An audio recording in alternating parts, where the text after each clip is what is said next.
Hey guys, today we are finally going to review the holster that I got for my new carry, the Sauer P365 DH3 AXG. And that is this, the Safariland Incog X. And honestly, after spending some time with this, I feel like this might be one of the best holsters for the money. So in today's video, we're going to go over the features, talk about the things I do really like about this, and some of the things I think could be done better. But before we get into it, we do have to disclose that Safariland did not send me out this holster. I did purchase this with my own money.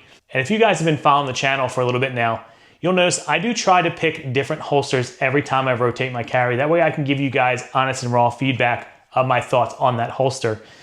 So just to make sure we are all on the same page, YouTube makes me say this, no bullets in the magazine, no bolts in the gun. Everything is clear, safe, and ready to be filmed. Getting that out of the way, so let's talk about the fit and finish, because I think that is one thing this has done exceptionally well. Starting with the material. This is actually made out of Boltaron. It's a little bit different than Kydex, and it has quite smooth finish.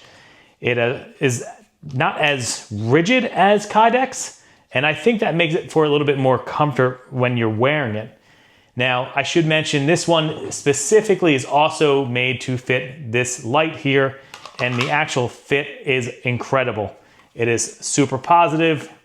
You can tell it's not going anywhere. The retention is perfect, comes out plenty nice, and I really do like that a lot. The one thing that really caught my eye when I was looking at holsters was the aesthetic of this. The material on here tends to catch your eye. Now, it does have like a soft suede-like material, and I will say one of the things that I think could be done better is I think they should have more color options. I think they have like 4 total, and we'll get a little bit more into the colors later, but I chose this. I thought it was probably the best option to match this gun. You know, obviously that's an important factor when reviewing a holster, but I do like the fit and finish. It does feel very soft. It wears quite comfortably. And I think that material is a nice upgrade over Kydex. So getting into the adjustability, they do have 2 plastic belt clips here. They have 2 positions you could choose.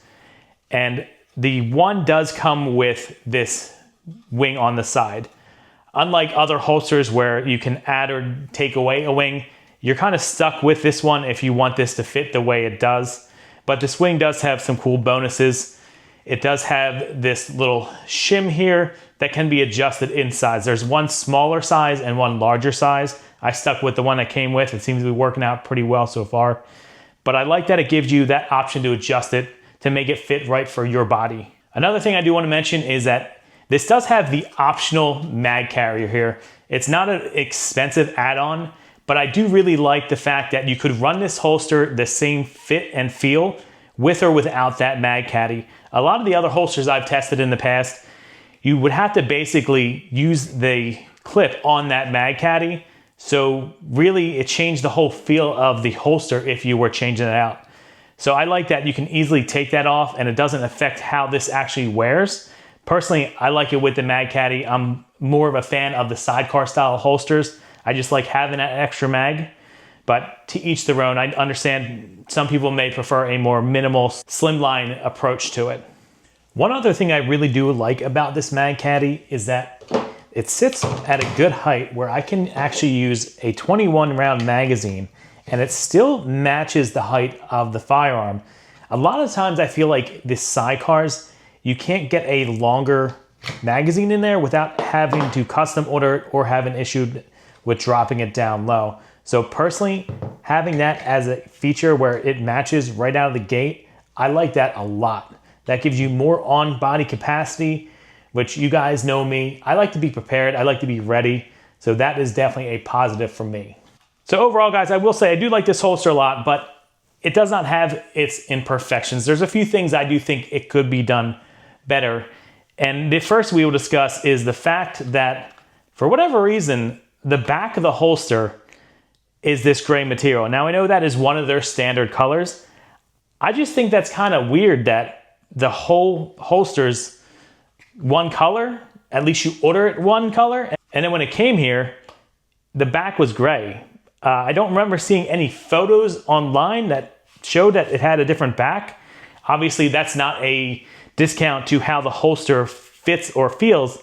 I just think that's a little weird. So I think you guys would like to know that, because I was surprised when I saw that, but it doesn't really take away from how it works. But obviously it is worth mentioning. Another weird thing I will say, when I ordered this holster, now on their website, they said it was for the fuse. I picked the fuse because obviously the DH3 and the fuse are the same size. It fits perfectly, so I'm not complaining about that. But what I thought was really strange, on the back here, it actually says this is made for a P365X macro. Now, that's not a bad thing because the fit still works, but one thing I dislike is at the bottom of the holster, that muzzle sticks out just a little bit. Now, is that a deal breaker? No, but training from the waist and having that thing hot, that could be a bit of a concern. I don't think every day it's gonna be a problem, but I do think that's something worth mentioning if you guys were to get this holster. Again, I probably don't think that's with all their holsters. I just think it's weird that they advertise a fuse and then send an X macro, knowing there's a great difference in the overall length. Now, I know we're kind of really getting nitpicky here, but I'd rather give you guys all the feedback that I can on this, so you guys can make an educated decision for yourself if you're gonna spend your own hard-earned money on something. And lastly, one other thing that I personally see as a negative, or that they could do better, is I prefer metal belt clips. Don't get me wrong, these work completely fine. I don't have any issues with these. In fact, I like that they have a nice upward angle on them. They retain quite well.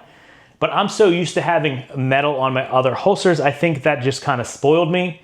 I would rather pay a little bit more and get the metal option. But overall, I don't think it's a true negative as much as something that I'm just really, used to something and I prefer it that way. Obviously, you gain cost savings by going with plastic, which then goes on to you guys.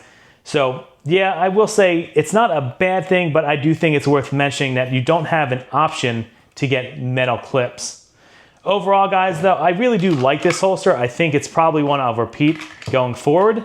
But if you guys can think of a holster that is better than this, or something you guys suggest I try out personally that I might like, drop it in the comments below. I always appreciate you guys' feedback. If you guys have any questions or comments about this, drop it down below. I'll get right back to you. And as always, if there's something I missed, just let me know and we'll go over it in the comments. Appreciate you guys tuning in. I got a lot more content coming. Peace.